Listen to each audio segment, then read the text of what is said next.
Now at 6, transportation is growing. A look at what airline is coming to eastern North Carolina. We are also getting a first-hand look at a potential new rail line, the stops it could be making right here in our area. Plus, voter turnout numbers are out, what state officials are saying, as there's a decrease from years past. And a new STEM lab is now open. What students and staff are saying about all the big things they have waiting in store for them. Those stories and more coming up in less than 1 minute. Now, it's your forecast first from Storm Team 9. Temperature readings are going to be cold yet again tonight, but eventually we're going to warm things up later this week. We have a spring-like temperature pattern getting set to move in for Thursday into Friday, but it decidedly feels like winter out there tonight. 50 degrees currently in Greenville, 46 in Cape Hatteras, where they've had some nuisance variety chilly rain showers to deal with. Most of that activity is going to continue to push out to sea later tonight. So for most of us, mostly clear skies tonight, and that'll bode well for tomorrow's forecast. We'll see a lot of sunshine on Wednesday with highs in the 50s. Later this week, it gets warmer and eventually wetter. We'll have the details in your 7-day forecast coming up. The longest running newscast in the East starts now. On your side, this is WNCT 9 News at 6. Transportation could soon be booming here in the East. This is a live look at Coastal Carolina Regional Airport in New Bern. Things could be getting a little more active as airport officials there announced today a new airline is coming to the East. Good evening, everyone. Thank you so much for joining us here at 6. I'm Angie Casava. And I'm Ken Watlington. The railroads in the East could also be getting hot soon. This is a proposed passenger line stretching from Raleigh all the way down to Wilmington. And in the middle, it could make stops right here in the East. One of those stops could be in the small Duplin County town of Warsaw. A meeting is happening there right now to talk about this rail line. Now to your side's Claire Curry is there. She joins us live tonight. So Claire, what are you hearing about this possibility? Ken, this transit line could be here anywhere within the next 7 to 12 years. And with the nonprofit Eastern Carolina Rail's help, everything seems to be right on track. The idea came about in 2005 with an NCDOT study looking at a potential passenger line connecting Raleigh and Wilmington. This would include stops in Clayton, Selma, Goldsboro, Warsaw, Wallace, and Burgaw. The only issue was where they'd get the funding. Since then, $500,000 federal dollars was awarded for identifying and developing the rail corridor, pushing this project forward. Certainly having the Raleigh to Wilmington on the national map now means that it's part of the pipeline of projects that will be looked at for future funding. The next step is further route planning and construction, working hand in hand with freight railroad partners. This also requires a locally obtained match for this funding, so it's crucial that state and county partners are on board. Ken. All right, so Claire, if people aren't able to attend this meeting tonight, how can they learn more about all those rail plans? Ken, the next meeting will be in Goldsboro, and if you can't make it out to any of the meetings, we'll have information on Eastern Carolina Rail and the plans over on our website at WNCT.com. Live in Warsaw, Claire Curry, 9 on your side. Some exciting possibilities, Claire. Thanks. A new airline is coming to Coastal Carolina Regional Airport. For more than a year now, the airport in New Bern has undergone construction on a new terminal. Well, now comes the news of not only a new airline, but 2 new destinations. Now on your side, Sarah Gray Barr brings us the details from New Bern. Breeze Airways will bring flights into EWN starting in May 2024.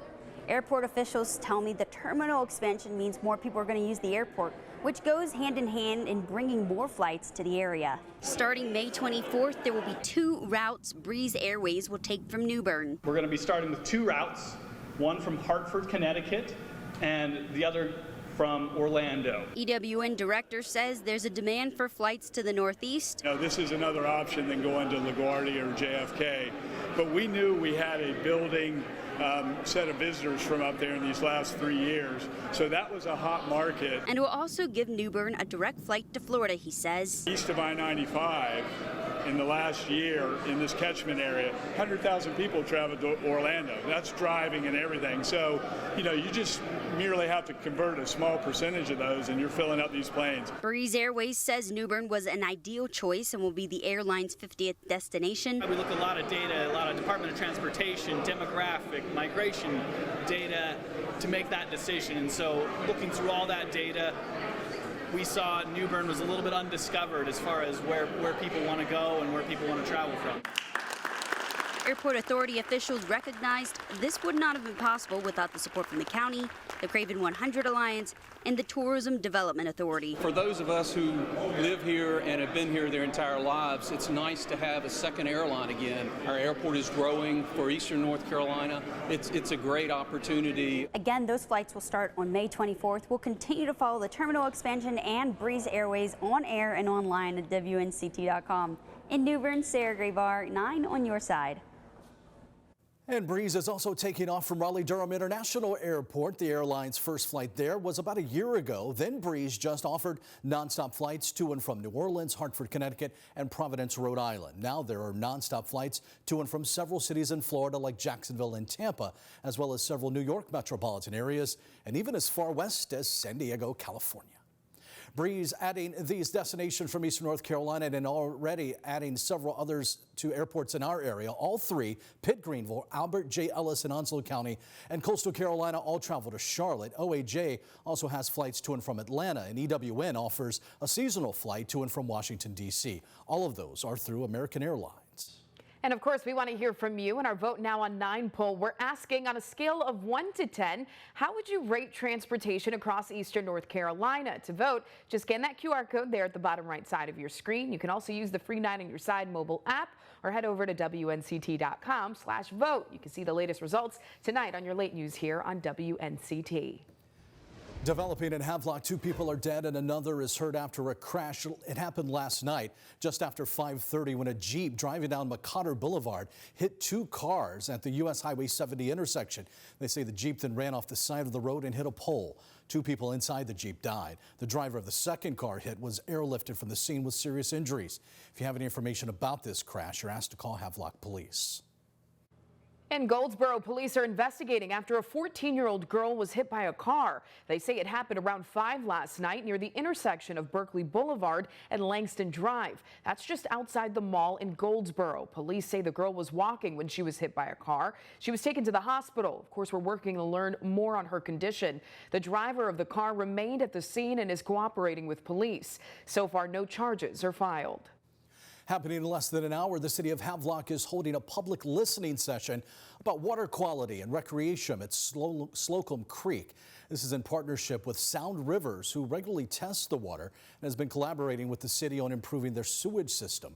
The Slocum Creek area has had several large sewage spills impacting the health of that creek. The meeting hopes to address their sewer line issues and plans for upgrades, as well as informing the public on how to spot the signs of a spill and water pollution. The meeting starts at 7 o'clock tonight at the Havelock Tourist and Events Center. Also happening right now, Pruitt Health is opening a new state-of-the-art nursing and rehab facility in Beaufort. At more than 73,000 square feet, the facility has 104 beds and several amenities like a movie theater, ice cream parlor, putting green, and multiple dining options. Pruitt Health officials say this will give access and advanced care for people living in Beaufort and the surrounding areas. WNCT is your local election headquarters, and with early voting underway in North Carolina's primary, we have a new look at who's showing up this time. The State Board of Elections says about 113,000 people have voted either in person or by mail so far. That's down about 6% from this point in 2020. About 53% of ballots so far are being cast in the Republican primary, which experts say is likely driven by the fact that overall there appears to be more competitive races on that side this time. Experts also say it's a different campaign season, with candidates doing a lot more on social media and fewer live events. When we compare to 2022 or 2020, a lot of the campaigning is not as visible as it was. So we don't see these big events like we saw in 2020, for example. Experts say a recent polling they've done shows that voter enthusiasm is also slightly down from what it was in 2020. And here in Pitt County, numbers so far are also down compared to 2020. So far, the County Board of Elections says as of Monday, just over 1,300 people have voted in this year's primary. We're still waiting for today's numbers to come out. In 2020, after the first 3 days of early voting, there were nearly 1,900 votes cast. And here at WNCT, we have you covered when it comes to where you can vote.